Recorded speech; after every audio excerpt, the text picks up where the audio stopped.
Hello dear students, इस video में हम एक मूर्तिकार की कहानी पढ़ेंगे। मूर्तिकार कौन होता है बच्चों? जो मूर्तियां बनाता है, जो मिट्टी से मूर्तियां बनाता है उसे हम मूर्तिकार बोलते हैं।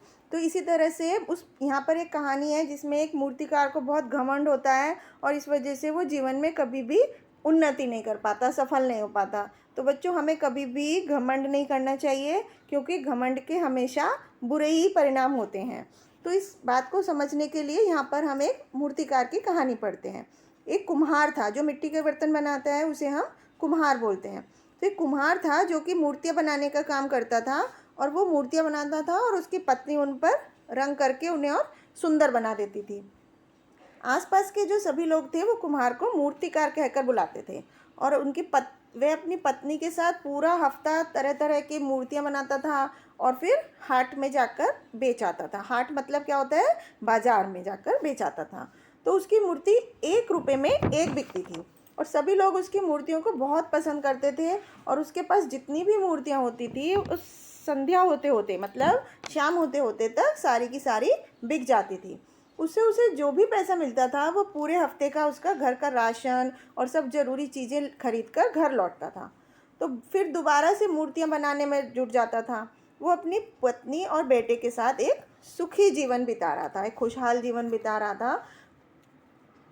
तो मूर्तिकार अब बूढ़ा हो गया था और हर रोज़ उसे अपने पुत्र को मूर्तियाँ बनाते समय अपने पास बिठा लेता था।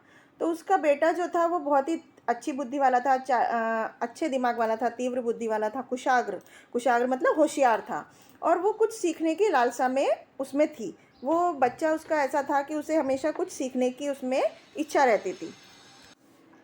वो धीरे धीरे अपने पिता से भी अच्छी मूर्तियाँ बनाने लगा था और अपने पिता के धंधे में हाथ बटाने लगा। तो उसकी मूर्तियाँ फिर 2 रुपये में एक बिकने लगी थी।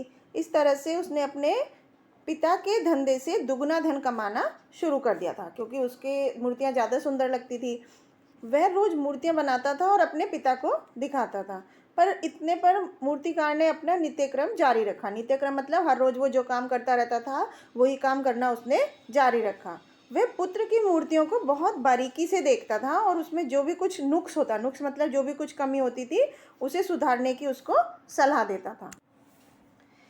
इससे लड़के के अहंकार को चोट लगी, मतलब लड़के को जो उसका अहम था, जो उसका स्वाभिमान था, उसको चोट लगी और उसकी मूर्तियाँ दुगने दाम में बिकने लगी। उसकी मूर्तियाँ दुगने दाम में बिकने लगी थी। तब भी उस लड़के को तारीफ के स्थान पर उसके कार्य में पिता द्वारा मीन मेख ही निकाला जाता था। मतलब जब वो अच्छा काम करता था सब लोग उसकी तारीफ करते थे, परंतु उसके जो पिता थे वो हमेशा उसके काम में कमियां ही निकालते रहते थे। तो एक दिन खिन्न होकर मतलब नाराज होकर उसने अपने पिता से कहा कि मैं आपसे अच्छी मूर्तियां बनाता हूँ, दुगने मूल्य में मेरी मूर्तियां बिकती हैं और एक आप हैं कि हमेशा मेरी मूर्तियों में मीन मेख ही निकालते रहते हैं। मीन मेख मतलब कमियां ही निकालते रहते हैं। आप चाहते क्या हैं? तो बेटे की बात को सुनकर पिता को बहुत दुख हुआ और उसने अपने पुत्र से कहा, बस बेटा, आज से तेरी भावी प्रगति रुक गई। मतलब कि आज से ही तू आगे तरक्की करना रुक जाएगा क्योंकि 2 रुपये से अधिक मूल्य की मूर्ति नहीं बना सकेगा। यही भूल बचपन में मैंने भी की थी। उसके पिता उसको बताते हैं कि मैंने भी अपने पिता को ऐसा ही बोला था और जीवन भर 1 रुपये से अधिक की मूर्ति नहीं बना पाया। तो वही भूल आज तुम भी कर रहे हो। तुम्हें अपने हुनर पर अहंकार हो गया है, मतलब कि घमंड हो गया है। मैं आज के बाद तुम्हें कभी भी कुछ नहीं कहूँगा।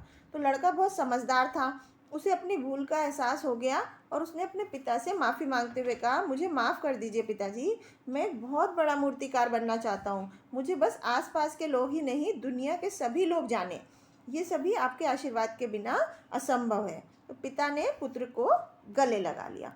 तो इस तरह से बच्चों, इस कहानी में हमें क्या शिक्षा मिली कि घमंड न करने की प्रेरणा देना। मतलब जिस तरह से उस लड़के के पिताजी ने उसको घमंड ना करने की प्रेरणा दी कि उन्होंने बताया कि उन्होंने अपने तरक्की करना कैसे रोक दिया था। अब उसको 2 रुपये की मूर्ति बनाने में ही उस लड़के को संतोष हो चुका था कि वो बहुत अच्छी मूर्ति बनाता है, लेकिन अगर वो कुछ आगे और अच्छा करने की कोशिश नहीं करेगा तो वो आगे तरक्की कैसे कर पाएगा? उसका जो प्रोग्रेस है, जो प्रगति है, वो वहीं पर रुक जाएगी।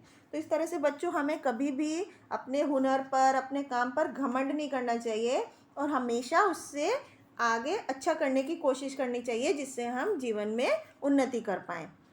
तो ये था बच्चों इस पाठ का उद्देश्य। आशा है आप सभी अपने जीवन में कभी भी घमंड नहीं करेंगे। Thank you.